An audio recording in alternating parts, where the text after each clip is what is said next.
कला ही मध्यरात्री जेव्हा चांदेकर निवासमधून बाहेर पडलेली असते तेव्हा अद्वैत तिच्या काळजीमुळेच आता तिच्या पाठोमाग आलेला असतो। आता कलाच्या पाठीमागे अद्वैत आहे हे कलाला माहित नसतं, परंतु कला ही आता रोहिणी आणि राहुलच्या पाठीमागेच आलेली असते आणि तितक्यातच आता कलाच्या खांद्यावरती कोणीतरी हात ठेवतं आणि कला पाठीमागे बघते आणि कला जेव्हा पाठीमागे बघते तर तिला अद्वैत दिसतो आणि आता कलाला प्रचंड आनंद झालेला असतो, कारण की कला आता अद्वैतला ते सगळं सत्य सांगणार असते जे तिने बघितलेलं असतं। तर मंडळी नेमकं आता पुढे काय होतंय, आता अद्वैत देखील आलाय आणि कला देखील तिच्या संशयामुळे राहुल आणि रोहिणीच्या पाठीमागे आलेली आहे। तर आता नेमकं काय घडणार आहे हे आपण या व्हिडिओमध्ये जाणून घेणार आहोत। आणि मंडळी तुम्हाला सगळ्यांना एक कळकळीची विनंती आहे, मला माहिती आहे तुम्हाला हा व्हिडिओ आवडतोय, तुम्ही हा व्हिडिओ बघताय देखील, परंतु तुम्ही ते लाईकचं बटन दाबलेलं नाहीये। मला खात्री आहे तुम्ही तेवढे एक लाईकचं बटन नक्की दाबणार आहात। मंडळी लगेच ते लाईकचं बटन दाबा आणि खाली कमेंट बॉक्स मध्ये पैठणी जिंकायची असेल ना तर तुमचा आवडतीचा रंग खाली कमेंट बॉक्स मध्ये टाका। आपण आजच्या व्हिडिओच्या कमेंट मधून विनर निवडणार आहोत आणि ज्याची कमेंट चांगली असेल किंवा ज्याची कमेंट सिलेक्ट होईल तो विनर ठरेल पैठणीचा। तर मंडळी वाट कसली बघताय, लगेच व्हिडिओला लाईक करा आणि कमेंट मध्ये कमेंट करायला आणि कमेंट बॉक्स मध्ये कमेंट करायला अजिबात विसरू नका। चला तर आजच्या व्हिडिओला सुरुवात करूया। मंडळी आता होतं असं, जेव्हा कलाला एक गोष्ट लक्षात येते की तिने जी चिठ्ठी पाठवलेली असते अद्वैत पर्यंत ती नेमकी कोरी गेलेली असते आणि त्यामुळेच आता तिला एक मनात पुन्हा एक प्रश्न निर्माण झालेला असतो की अद्वैत पर्यंत ती माहिती पोहोचूच शकली नाही जी तिला पोहोचवायची असते आणि ती चिठ्ठी त्यावेळेस रोहिणीने देखील म्हणजे काढून घेतलेली असते आणि रोहिणीला डाऊटच असतो की कला काहीतरी सांगण्याचा प्रयत्न करते अद्वैतला। त्यामुळे रोहिणी सुद्धा कलाच्या प्रत्येक आयडियाला आता फेल करण्याचा प्रयत्न करत असते आणि त्यातूनच आता मात्र कलाचा जो प्लॅन असतो अद्वैत पर्यंत माहिती पोहोचवण्याचा तो फेल ठरलेला असतो आणि त्यामुळेच आता कलाला कसं सांगावं अद्वैतला हे समजत नसतं। मग ती एक विचार करत असते की नाही आता मी एक काम करते, आता मला असं शांत बसून हातावरती हात ठेवून जमणार नाही आणि या सगळ्या गोष्टींमध्ये अद्वैतला माझ्याशी बोलता देखील येत नाही आणि या लग्नाच्या गडबडीमध्ये जर काही चुकीचं घडलं तर मात्र सगळं महागात पडेल, कारण की मी स्वतः ऐकलंय रोहिणी आणि राहुलला बोलताना आणि रोहिणी ज्या पद्धतीने माझ्याकडे आले होते त्या पद्धतीने मला एक गोष्ट समजतीये की रोहिणी आता काहीतरी तर लपवताय आणि खूप मोठा प्लॅन करताय, म्हणजे मला भरकटवण्यासाठी माझ्याशी बोलायला देखील त्या आल्या आणि मला काय सांगून गेल्या की गैरसमज नको बाळगू मनात। म्हणजे याचा अर्थ नक्कीच कुठेतरी असा होतोय की यांच्या डोक्यात काहीतरी आहे आणि यांना करायचं एक काहीतरी आहे आणि ते वेगळंच काहीतरी करताय। तर मंडळी आता या गोष्टीत होतं असं की कलाला तर 100% डाऊट आलाय रोहिणी आणि राहुल काहीतरी करतो, म्हणून आता कला अद्वैतच्या घरी जाते अद्वैतला भेटण्यासाठी। ती ऍक्च्युली म्हणजे त्या इराद्याने भेटायला नसती गेलेली, परंतु अद्वैतला जेव्हा ती दिसते ना तेव्हा मात्र त्यांची दोघांची धडक होते आणि मग काय कला थोडीशी स्लिप होते आणि अद्वैत तिला कॅच करतो आणि दोघांचा एक रोमॅन्टिक सीन तिथे जनरेट झालेला असतो। ऍक्च्युली तो दोघेही एकमेकांकडेच बघत राहिलेले असतात आणि अद्वैतला खूप छान वाटत असतं की खरे मला इतक्या अपरात्री भेटायला आली, जे की मी करायला यशस्वी ठरलो नाही परंतु खरे मात्र यशस्वी ठरली, म्हणजे कलाचं माझ्यावरती किती प्रेम आहे। आता याच गोष्टीमध्ये होतं असं की ते जेव्हा एकमेकांना भेटलेले असतात त्यांच्यामध्ये काही बोलणं होणार त्याआधीच मात्र आबा तिथे आलेले असतात आणि घरातले सरोज आणि रजनी देखील तिथे आलेले असतात आणि त्यांनी यांना बघितलेलं असतं। आता मात्र आबा म्हणतात काय ग कला, आता तू उद्यापासून तर याच घरची सून होणार आहे ना कायमची, मग इतका उतावळेपणा का बरं, म्हणजे तुम्ही आता दोघेही एकमेकांना असे लपून छपून भेटणार का? आता मात्र आबांना याबद्दल काही कल्पना नसते की कलाला नेमकं काय सांगायचंय आणि कला आणि अद्वैत का भेटलेत। आता तसं बघायला जर गेलं तर अद्वैतला देखील माहित नसतं की खरे का बरं आली आपल्याकडे, परंतु आता मात्र आबा असं बोलल्यानंतर दोघांनाही काहीच बोलता येत नाही आणि नाविलाजाने आता कलाला तिथून जावं लागतं। आता कला ही एवढ्या अपरात्री चाललीये म्हणून आता अद्वैतला काळजी वाटू लागते तिची। आता कलाला जायला तर सांगितलेलं असतं, इव्हन सरोज देखील म्हणालेली असते की कोणाला तरी पाठवू का तुझ्या बरोबर, परंतु कला त्यावेळेसच म्हणालेली असते की काही गरज नाहीये मी जाते आणि मग कला एकटीच निघालेली असते। जेव्हा कला घराच्या बाहेर आलेली असते ना तेव्हा तिने रोहिणीला समोर बघितलेलं असतं आणि रोहिणी तिला जेव्हा समोर दिसते त्यावेळेस मात्र तिच्या डोक्यात लगेच ट्यूब पेटते की अरे आपल्याला माहितीये की ही आपल्याशी काहीतरी खोटं बोलत होती, आता याचा पाठलागच केला पाहिजे। आणि रोहिणीला ती बघतच असते तर तेवढ्यातच राहुल तिथे कार घेऊन आलेला असतो. आता प्रश्न खूप मोठा असतो, राहुल पण तिला दिसलेला असतो, रोहिणी पण दिसलेली असते, म्हणजे याचा अर्थ आजच्याच रात्री काहीतरी घडणार आहे या गोष्टीची खात्री आता कलाला आलेली असते. म्हणूनच कला मागचा पुढचा अजिबात विचार करत नाही. ती लगेचच त्या दोघांचा पाठलाग करायला सुरुवात करते, कारण की ती ज्या रिक्षात आलेली असते त्या रिक्षावाल्याला सांगते की या गाडीचा पाठलाग करायला तुम्ही सुरुवात करा, जेणेकरून यांच्या आधी त्यांच्या बरोबर आपण ते जे कुठे जात आहे ना तिथे पोहोचू. आता अद्वैत देखील बाहेर आलेला असतो. कला मात्र लगेचच रिक्षात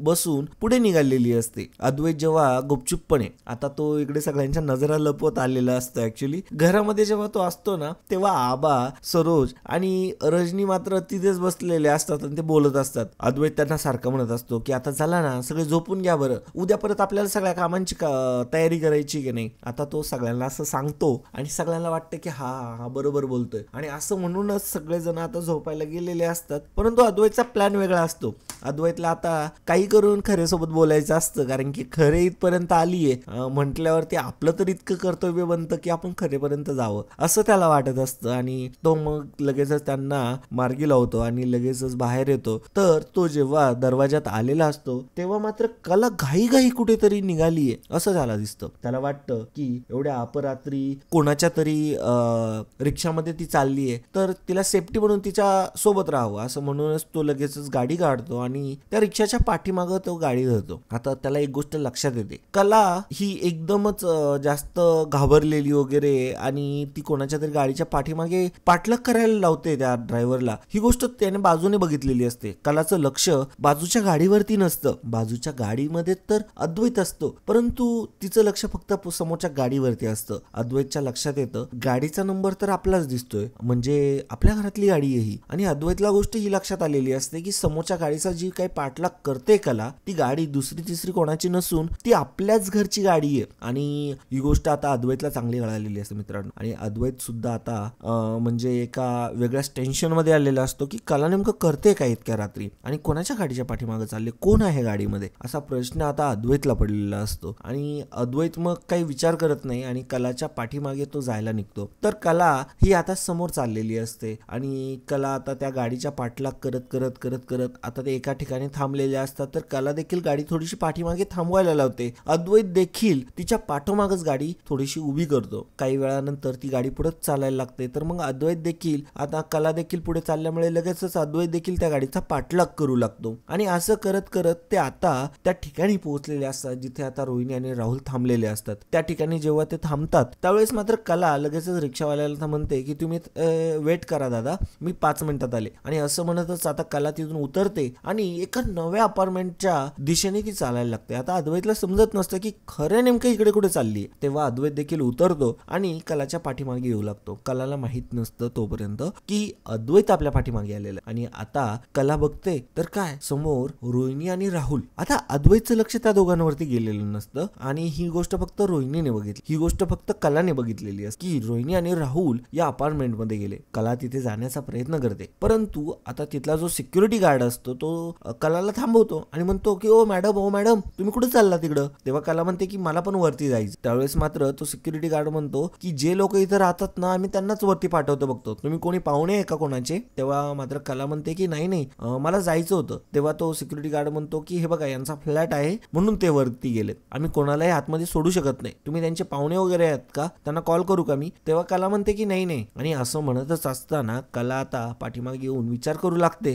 तेवढ्यातच आता अद्वैत पाठीमागून येतो आणि कलाच्या खांद्यावरती हात ठेवतो. तर कला डचकते. कला प्रचंड घाबरलेली असते. कलाला आता इतकी भीती वाटलेली असते की कोणी ठेवला आहे हात माझ्या खांद्यावरती. आणि कारण की तोपर्यंत कलाला थोडीशी सुद्धा कल्पना नसते की अद्वैत आपल्या पाठीमागे आलाय. आता कला जेव्हा पाठीमागे वळून बघते तर तिला अद्वैत दिसतो. आणि मग काय, मग आता कला फार खुश होते कारण की अद्वैत देखील तिला भेटलेला असतो आणि अद्वैतला ज्या काही गोष्टी तिला सांगायच्या असतात ना त्या सगळ्या ती त्याला सांगू शकणार असते. या गोष्टीच्या आनंदानेच आता कला त्याच्याकडे बघते आणि म्हणते की अरे चांदेकर अरे किती वेट केला मी तुला भेटण्यासाठी आणि किती प्रयत्न केले मला माझ्या मनातल्या ज्या काही गोष्टी आहेत त्या तुझ्यापर्यंत पोहोचवण्यासाठी. तेव्हा अद्वैत थोडासा रोमॅन्टिक होतो आणि म्हणतो की हो, मीही खूप प्रयत्न केला माझ्या मनातल्या गोष्टी तुला सांगण्यासाठी, परंतु मला चान्सच नाही मिळाला, मला कोणी तुला भेटूच दिलं नाही. तेव्हा मात्र आता कला म्हणत असते, अद्वैत मला तुला खूप महत्वाचं सांगायचंय. अद्वैत म्हणत असतो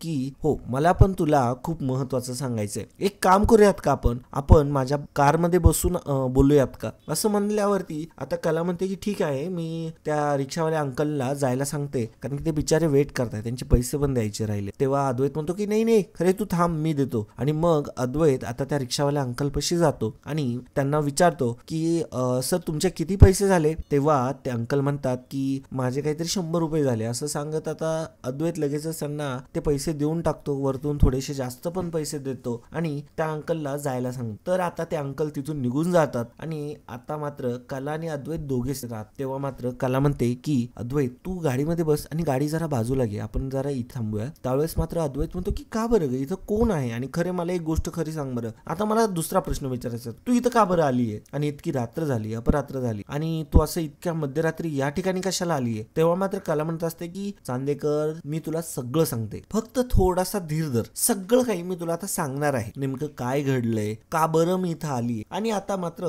कला आणि अद्वैत आता जरा बाजूला जातात. तर आता ते दोघेही एकमेकांशी बोलत असतात. कला आता अद्वैतला म्हणत असते की अरे अद्वैत, मला तुला सगळ्या गोष्टी सांगायच्या आहे, ते म्हणजे आता मी इथं का बरं आली होती. मी जेव्हा घरातून बाहेर निघाले ना, जेव्हा आबांनी मला आता जायला, तेव्हा मला सरोज मॅडमनी सुद्धा विचारलं होतं तुला कोणाला पाठव, परंतु मी नाही बोलले. परंतु जेव्हा मी बाहेर आले ना, तेव्हा मी बाहेर येऊन काय बघितलं माहितीये, रोहिणी मॅडमला तिथे बघितलं. तेव्हा मात्र अद्वैत म्हणतो की मग काय झालं? त्यावेळेस मात्र कला म्हणत असते की मी त्यांना राहुल सोबत जाताना बघितलं. अद्वैत, मी तुला जी चिठ्ठी लिहिली होती ना, ती ऍक्च्युली लिहिलेली चिठ्ठी माझी खरीच पडली, आणि जी न लिहिलेली चिठ्ठी आहे, ज्याच्यावरती काहीच लिहिलेलं नव्हतं, ती मात्र तुझ्यापर्यंत. तेव्हा अद्वैत म्हणतो अच्छा असं झालं का, मग काय लिहिलं होतं तू त्या चिठ्ठीत, असं तो जरा लाडानेच विचारतो. परंतु कला त्याला सांगू लागते, अद्वैत हे बघ, सॉरी चांदेकर हे बघ, मी त्या दिवशी ऐकलंय सगळं रोहिणी आणि राहुलला बोलताना. रोहिणी आत्या आणि राहुल मधलं जे बोलणं ऐकलं ना, त्याच्यामध्ये ते तुझ्या कोणत्या तरी प्रॉपर्टी पेपर्स वरती सह्या घेणार आहे, आणि ते सुद्धा तुला नकळतपणे. आणि या सगळ्या गोष्टींपासून तुला सावध राहायचंय, कारण की मला त्यांचा काहीतरी चुकीचा डाव वाटतोय. तेव्हा मात्र ही गोष्ट ऐकून अद्वैत पूर्ण हादरून जातो. अद्वैत म्हणतो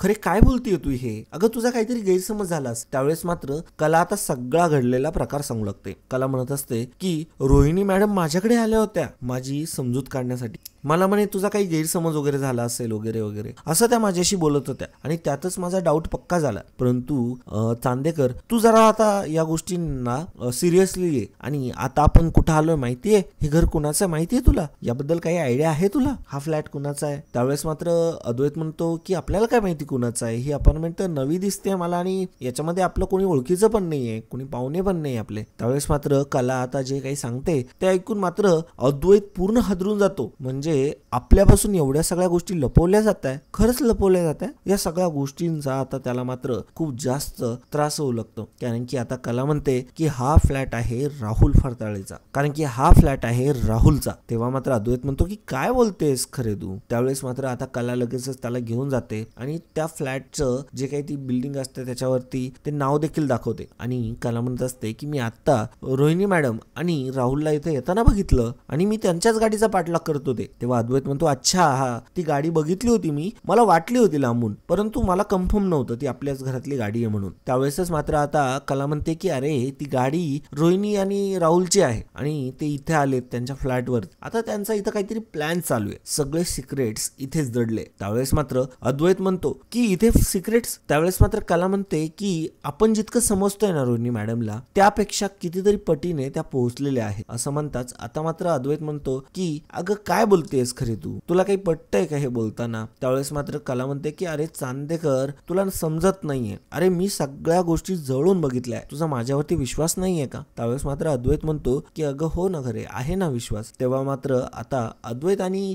कला दोघांचंही आता एकमत झालेलं असतं. तेव्हा अद्वैत म्हणतो की आता आपण करायचं काय? त्यावेळेस मात्र कला म्हणते की आपल्याला जर अधिक गोष्टी जाणून घ्यायच्या असतील ना, काही करून या बिल्डिंग मध्ये घुसून आतमध्ये जाऊन सगळ्या गोष्टींची शहानिशा करायला पाहिजे. आपण डायरेक्ट आपण छापाच मारू आणि डायरेक्टली त्यांची बेल वाजवू आपण या सगळ्या. त्यावेळेस मात्र आता अद्वैत तिथे कलाला म्हणत असतो की परंतु हे करणं योग्य राहील का, ते सावध होऊन जातील ना या सगळ्या गोष्टी केल्याने. त्यावेळेस मात्र कला म्हणते की आपण आतमध्ये तर जाऊन बघू, म्हणजे नेमकं काही ऐकायला येते का दरवाजातून खिडकीतून वगैरे. त्यावेळेस मात्र लगेचच अद्वैत या गोष्टीला होकार देतो आणि तो कलाला म्हणतो माझी माझी काही हरकत नाहीये, परंतु वरती जायचं कसं? तर कला म्हणते की तो सिक्युरिटी गार्ड आहे ना, तो इथे ज्यांचा फ्लॅट आहे ना त्यांनाच फक्त आतमध्ये पाठवतोय. असं म्हणताच आता मात्र अद्वैत म्हणतो की ते माझ्या डाव्या हाताचा खेळ आहे, आपण आतमध्ये जाऊयात चल. आणि असं म्हणत आता अद्वैत आणि कला दोघेही त्या सिक्युरिटी गार्ड पाशी परत आलेले असतात. तर तो सिक्युरिटी गार्ड म्हणत असतो की सर कुठे चाललात तुम्ही? तेव्हा मात्र अद्वैत म्हणत असतो मी अद्वैत चांदेकर आहे आणि आतमध्ये जो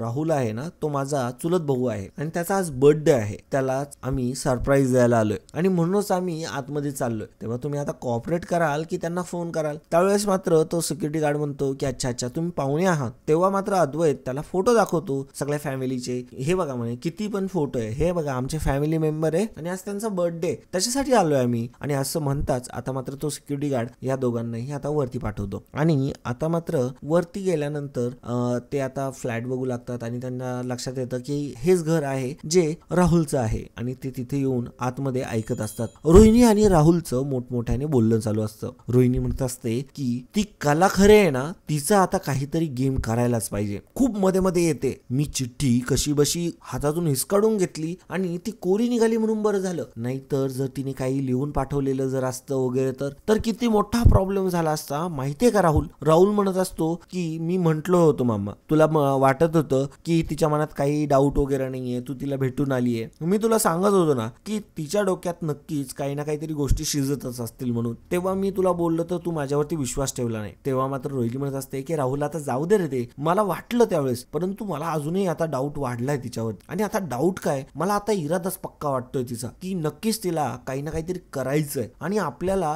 तिला आपली वाट लावायची आहे. आता मला ह्या सगळ्या गोष्टी आहे ना खूप डाऊट नाही, आता पक्का विश्वास व्हायला लागलाय. त्यावेळेसच मात्र आता लगेच रोहिणी एक गोष्ट लक्षात घेते की काही जर करायचं असेल तर अद्वैतला कसं फसवणार आपण. आता या सगळ्या गोष्टींचं बोलणं क्लिअर कट अद्वैत आणि कला हिकत असतात बाहेरून. अद्वैतला आता या सगळ्या गोष्टी समजलेल्या असतात. अद्वैत समोर आता रोहिणीचा खरा उघड झालेला असतो. ते खिडकीतूनच या सगळ्या गोष्टी आता ऐकायला लागलेल्या असतात आणि तिथं जे थोडीशी एक सापट असते त्यातून आता रोहिणी आणि राहुल देखील दिसत असतात आतमध्ये त्यांना. आता या सगळ्या गोष्टी जेव्हा अद्वैत स्वतःच्या कानाने ऐकत असतो ना तेव्हा मात्र तो प्रचंड हादरलेला असतो. कला त्याच्या सोबत असते. कला देखील आता या सगळ्या गोष्टी ऐकून तिला प्रचंड राग येत असतो आणि अद्वैतला आता इतकं हादरलेलं बघून तिला काळजी वाटू लागत असते. कारण की अद्वैत हा खूपच जास्त मायाळू मनाचा असतो आणि त्याला असे धक्के सहन होत नसतात आणि या सगळ्या गोष्टींची जाणीव आता कलाला तर असते, परंतु कला आता काय करणार असा प्रश्न कलाला पडलेला असतो. तर मंडळी आता इथे पुढे भयानक गोष्ट घडणार आहे. जेव्हा अद्वैत आणि कलाने हाड मारलेली असते ना आता मात्र अद्वैतला या सगळ्या गोष्टी सहन होत नाही. कला अडवत असते अद्वैतला की अरे अद्वैत नको ना, नको तू जाऊ नको आतमध्ये. परंतु अद्वैत म्हणतो की नाही, मी आता या राहुलला ठेचून काढणार. एकदा माफ केलं होतं, दोनदा माफ केलं, परंतु आता मात्र नाही सोडणार. म्हणजे आणि याच्यामध्ये रोहिणी आत्या सुद्धा त्याला साथ देते, ही गोष्ट तर मी अजिबात सहन करणार नाही. तेव्हा मात्र आता कला अद्वैतला कसं बसं थांबवते आणि म्हणते की आपण एक काम करू, आपण मोबाईल मध्ये व्हिडिओ काढू आणि या सगळ्या गोष्टींचा पुरावा सगळ्यांना दाखवू ना घरामध्ये, आपल्याला खोट्यात पाडतील अरे ते, तू जरा ऐकून घेतोय. तेव्हा मात्र आता अद्वैत कसा तरी भानावरती येतो आणि रोहिणी आणि राहुलचं जे बोलणं आहे आता इथून पुढचं सगळं रेकॉर्ड करायला ते सुरुवात करतात. आणि मग अशानेच आता कलानेच्या फोन मध्ये सगळी शूटिंग घ्यायला सुरुवात केलेली असते. फटीतून जास्त गोष्टी काही कळत नसतात, परंतु आवाज मात्र त्यांचा येत असतो कारण की त्यांना खात्री असते ना की इथं कोणीच येणार नाही आणि ते बिंदासपणे त्यांचं बोलणं सुरू ठेवतात सगळ्या प्लॅनिंग बद्दल, प्रॉपर्टी बद्दल. रोहिणी म्हणत असते की एकदा की आता अद्वैतच्या सह्या झाल्या ना, बघ मी काय करते, एकाला भीक मागायला पाठवते. या चांदेकरांना ना चांगलीच त्यांची लायकी दाखवणार आहे मी आणि कोणालाच सोडणार नाही, सगळ्यांना घराबाहेर काढणार आहे. आणि मग फक्त या चांदेकराच्या प्रॉपर्टीवरती राज्य असते, ते फक्त आपलं आणि आपणच इथले राजे आणि आपणच इथले सगळे मालक असणार आहोत. आणि या सगळ्या गोष्टींना आता मात्र काही वेळ लागणार आहे, परंतु इतका देखील नाही. काहीच वेळात आता मात्र या सगळ्या गोष्टी क्लिअर होणार आहे आणि आपल्याला मात्र ही सगळी प्रॉपर्टी मिळणार आहे असं रोहिणी म्हणत असते. रोहिणी इव्हन एवढे देखील म्हणते की सगळ्यांना पुळका आहे ना त्या अद्वैत आणि कलाचा, आता मी बघतेच, एकदा सया होऊ दे, मग यांची कशी आता हाल करायची ते. नाही ना घरातले भांडे वासायला आणि फरच्या पुसायला ठेवलं मी तर नावाची रोहिणी नाही. त्यावेळेस मात्र राहुल म्हणत असतो की हो मम्मा मला माहिती आहे आणि मी देखील या घरचा डॉन होणार. मग अद्वैत ज्या पद्धतीने करतोय ना या सगळ्या गोष्टी, बघ मी देखील आता मात्र अद्वैत पेक्षा डेंजर बिझनेस करणार आणि आपली प्रॉपर्टी खतरनाक पद्धतीने वाढवणार. तेव्हा तेव्हा मात्र आता रोहिणी म्हणत असते की जी आहे ती सांभाळ, वाढवायचा प्रयत्न नको करू तू. कारण की आता मात्र रोहिणीला खूप राग आलेला असतो राहुलचा, कारण की राहुलच्या काही गोष्टी असतात चुकलेल्या असतात राहुलकडून. त्यावेळेस मात्र राहुल म्हणत असतो की मामा काय ग, अगं तू माझ्या जुन्या गोष्टींना आणि जुन्या चुकांना का बरं काढत असते सारखी सारखी. अगं मी आता नाही राहिलोय तसं, आता मी हुशार झालो, कळालं का. आणि शेवटी जेलमधून आला ना जो व्यक्ती, त्याला सगळ्या अक्कली आलेल्या असतात आणि आता मला तुझ्यापेक्षा जास्त अक्कल आलेली आहे. त्यावेळेस मात्र रोहिणी म्हणत असते की अच्छा बघू ना पुढे पुढे काय होत आणि तुझी ती अक्कल आहे. त्यावेळेस मात्र राहुल म्हणतो की हो बघ ना. आणि रोहिणी म्हणत असते की आता मी एक प्लॅन बनवलाय, आता जे काही उद्याची काही गडबड असेल ना त्या गडबडीमध्येच अद्वैतच्या त्या सह्या घ्यायच्या आहेत बरं का प्रॉपर्टी पेपर्सवर. इतक्या दिवसापासून ते प्रॉपर्टी पेपर्स तयार करून ठेवलेत आणि त्या प्रॉपर्टी पेपर्सवर आता काही करून आपल्याला सह्या घ्याव्याच लागणार आहे आणि त्या आता थोड्याशा वेगळ्या प्लॅननी घेणार. आता त्या प्लॅन बद्दल ती म्हणते की मी तुला या प्लॅन बद्दल तुला नंतर सांगेल. आता नेमका प्लॅन काय करणार आहे आणि कशा प्रकारे सह्या घेणार आहे हे काही त्यांनी सांगितलेलं नसतं, परंतु कलाने मात्र हा सगळा व्हिडिओ रेकॉर्ड करून घेतलेला असतो. अद्वैतने देखील हे सगळं बघितलेलं असतं. आता ते दोघेही खाली येतात. तेव्हा मात्र सिक्युरिटी गार्ड विचारतो की तुम्ही लगेच चाललात पण. त्यावेळेस मात्र अद्वैत आता त्या सिक्युरिटी गार्डला म्हणतो अरे काय ना बर्थडे आम्ही सेलिब्रेट पण केला आणि विश पण केलं आणि आम्हाला आहे ना फ्लाईट आहे, कनेक्टिंग फ्लाईट आहे, आम्हाला US ला जायचं, त्याच्यामुळे आम्ही आता लगेचच निघतो. आणि असं काहीही खोटं सांगत अद्वैतने आता तिथून कल्टी मारलेली असते. आता तो सिक्युरिटी गार्ड सुद्धा काही बोललेला नसतो ऍक्च्युअली, कारण की त्याला काही माहीतच नसतं की यांनी काय केलंय आतमध्ये. आणि असं म्हणत आता कला आणि अद्वैत दोघेही खाली आलेले असतात, त्यांच्याकडे आता पुरावा देखील असतो. तेव्हा मात्र आता ते दोघेही एकमेकांशी बोलत असतात. तेव्हा मात्र अद्वैत म्हणत असतो खरे मी लगेच जातो आणि आबांना या सगळ्या गोष्टींबद्दल सांग. त्यावेळेस मात्र कला म्हणत असते की हे बघ चांदेकर तुला तर कळालंय ना रोहिणी आत्या राहुलचा हा प्लॅन चालू आहे. हे बघ ना आपण सगळ्यांना नको इन्व्हॉल्व करायला. हे बघ घरामध्ये इतकं आनंदाचं वातावरण आहे, आपल्या लग्नाच्या गोष्टी चालू आहेत, आपलं लग्न होणार आहे आणि मला असं वाटतंय की आपण कुठेतरी या गोष्टींना आहे ना या नंतरून बाहेर. आता आपल्याला तर कळालंय ना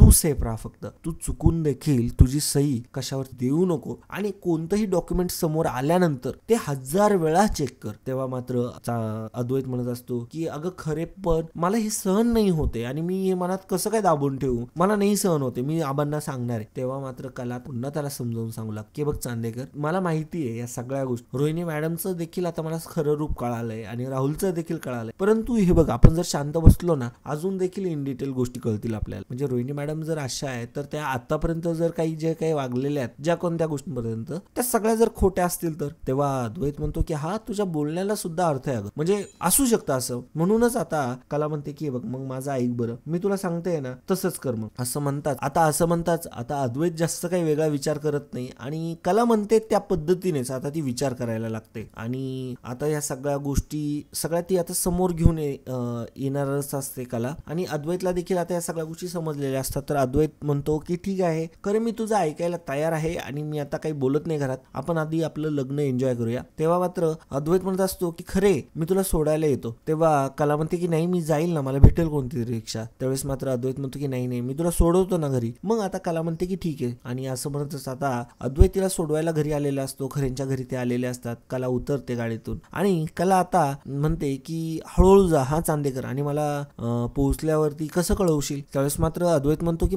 रोहिणी आत्याने घेऊन ठेवलाय. त्यावेळेस मात्र कला म्हणते की काय, आता तू पहिले एक काम कर, तो फोन तुझ्याकडे मिळव, आपलं कॉन्टॅक्ट राहणं खूप गरजेचं आहे चांदेकर. त्यावेळेस मात्र अद्वैत म्हणतो की ठीक आहे आणि तू काळजी करू नको, तुझ्या फोनवरती नवीन नंबरवरून जर मेसेज आला ना तो माझाच. त्यावेळेस मात्र अद्वैतने आता ही गोष्ट देखील सांगितलेली असते कलाला आणि कला आणि अद्वैत दोघेही आता या गोष्टीवर विचार करायला लागलेले असतात आणि आता जायची वेळ झालेली असते. तर अद्वैत देखील आता घरी चाललेला असतो. तर कलाकडे तो सारखं बघत असतो. कलाला म्हणजे तो कुठेतरी अपेक्षा करत असतो की कला माझ्या मनातलं विचारेल, मला काहीतरी इम्पॉर्टंट सांगायचं होतं असं त्याला वाटत असतं, परंतु कलाने तर काहीच विचारलेलं नसतं. तो म्हणत असतो की खरे तर आली, ह्या सगळ्या गोष्टी झाल्या पण खरेने मला विचारलंच नाही मला काय सांगायचंय तिला, असं कसं. त्यावेळेस मात्र कला आता त्याच्या चेहऱ्यावरती बघून ओळखू आलेलं असतं, तिला लक्षात आलेलं असतं की अद्वैत कशाची वाट बघतोय. त्यावेळेस मात्र कला आता अद्वैतच्या आणखीन जवळ येते.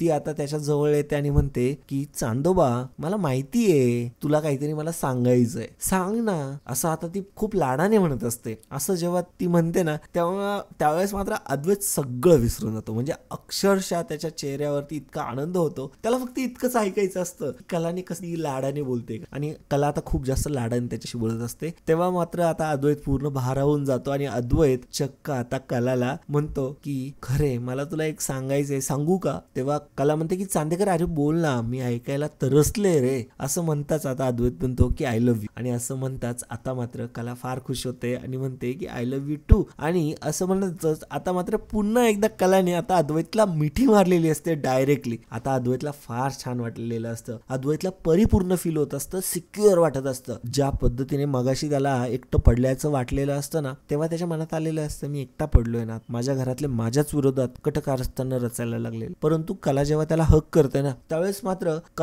कलाने हक केल्यामुळे त्याला आता असं वाटत असतं की मी आता एकटा नाहीये, माझ्यासोबत माझी खरे माझा जीव आहे माझ्यासोबत. आणि त्या दोघांचं असं एकदम म्हणजे एकमेकांना जे मिठी मारून उभे असतात ना, त्याच्यामुळे खूप जास्त छान वाटत असतं अद्वैतला देखील. आणि अद्वैत फार खुश झालेला असतो आणि अद्वैत म्हणतो की खरे तू सांगितलेली प्रत्येक गोष्ट मी लक्षात ठेवील, तू काळजी करू नको. आणि आपण आपलं लग्न धूम धडाक्यात पार पाडणार आहोत. आपण आता फक्त लग्नावरती फोकस करूया, यांना करू दे काय करायचंय. आता आपल्याला तर कळालं. त्यावेळेस मात्र कलाला हेच ऐकायचं असतं अद्वैतकडून आणि तेच आता तिला ऐकायला देखील मिळालेलं असतं. दोघेही फार खुश असतात आणि त्यांचा एक एन्जॉय चालू झालेला असतो आणि ते दोघेही आता एकमेकांना बाय करतात. अद्वैत आता पुन्हा चांदेकर मॅन्शन मध्ये जायला निघालेला असतो, तर कला आता खरेंच्या घरी गेलेली असते.